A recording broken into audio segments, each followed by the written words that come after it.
Bonjour à tous, que la grâce de Dieu soit sur votre vie, que la faveur de Dieu soit repose sur vous, vos familles, vos activités. Ce jour, je veux parler de quelque chose d'important. Vous savez, nous voyons tellement de confusion dans le corps de Christ,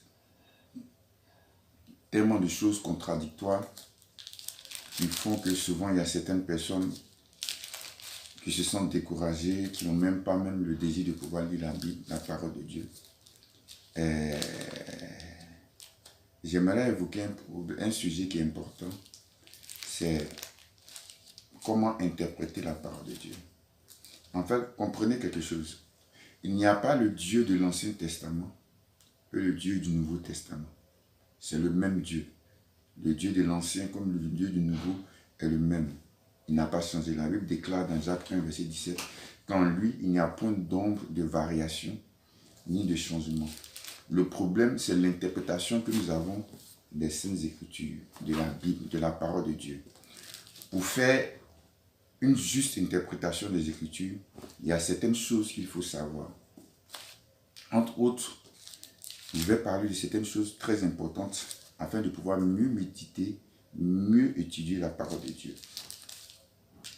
Vous savez, la Bible déclare qu'il est écrit que toute écriture est inspirée de Dieu. 2 Timothée chapitre 3 verset 16.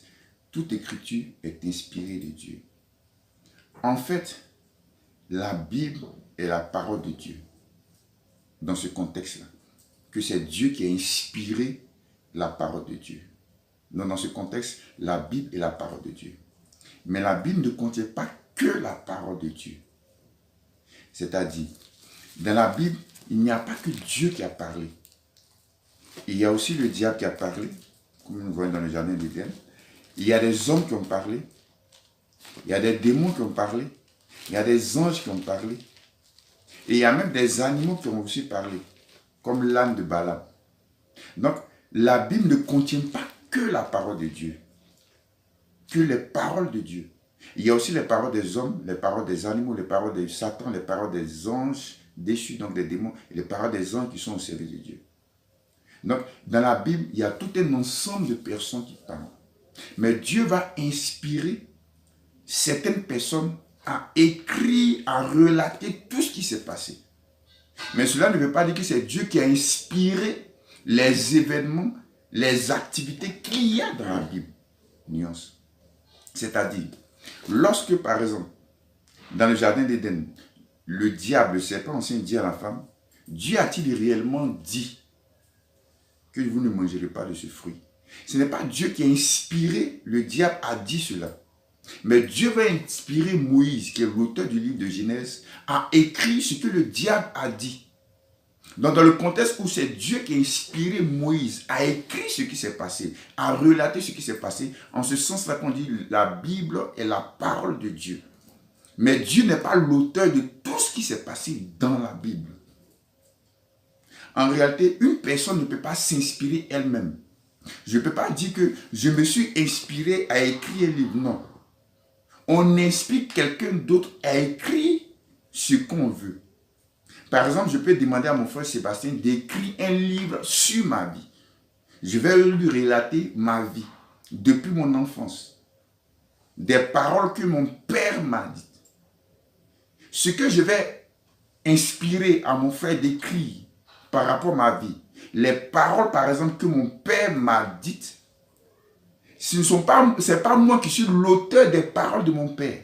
Mais c'est moi qui vais inspirer mon ami Sébastien à écrire dans le livre ce que mon père m'a dit. Donc, Sébastien sera inspiré par moi. Mais ce n'est pas lui qui est l'auteur de cela. Non. Lui ne fait que écrire. C'est pourquoi on dit que la Bible, Dieu est l'auteur de la Bible. Ou le Saint-Esprit qui est Dieu est l'auteur de la Bible. C'est parce que c'est lui qui a inspiré les hommes à écrire la Bible. Donc souvent, lorsqu'on décortique, lorsqu'on interprète la Bible, il est important de savoir qui a dit quoi. Par exemple, quand Job dit, l'Éternel a donné, l'Éternel a repris, que le nom du Seigneur soit béni. C'est vrai, ça y est dans la Bible. Dieu a inspiré l'auteur du livre de Job et a écrit dans le livre de Job ce que Job a dit. Mais ce n'est pas Dieu qui a inspiré Job à dire cela. Pourquoi? Parce qu'effectivement, dans l'histoire, on comprend que c'est Dieu qui lui a donné ces bénédictions qu'il a eues. Mais ce n'est pas Dieu qui lui a retiré les bénédictions. Non. C'est le diable qui l'a fait. Donc quand Job dit, l'Éternel a donné, l'Éternel a repris, que le nom du Seigneur soit béni. Non, je ne suis pas d'accord avec Job. Parce que ce n'est pas Dieu qui t'a repris cela.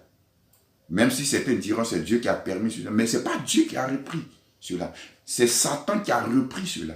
Donc lorsque tu étudies la parole de Dieu, lorsque tu vois une phrase, lorsque tu vois une parole, à toi de savoir si cette parole est en accord avec la vérité de Dieu et en accord avec la nature de Dieu.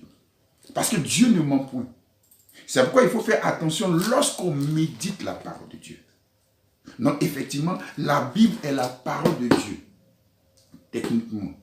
Dans ce contexte où c'est Dieu qui a inspiré les hommes à écrire ce que nous avons, à documenter cela.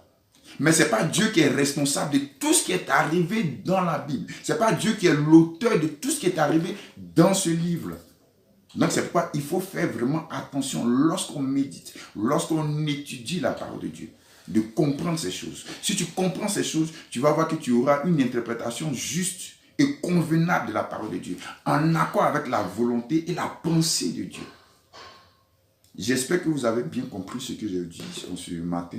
J'espère que l'Esprit de Dieu continuera encore à vous éclairer, à vous illuminer vis-à-vis de cela, afin que vous ayez une compréhension plus poussée de la parole de Dieu, une compréhension qui est en accord avec Dieu et sa nature, avec ses caractéristiques. C'est très important. Que le Seigneur vous bénisse, que la grâce de Dieu soit avec vous, au nom de Jésus. Amen.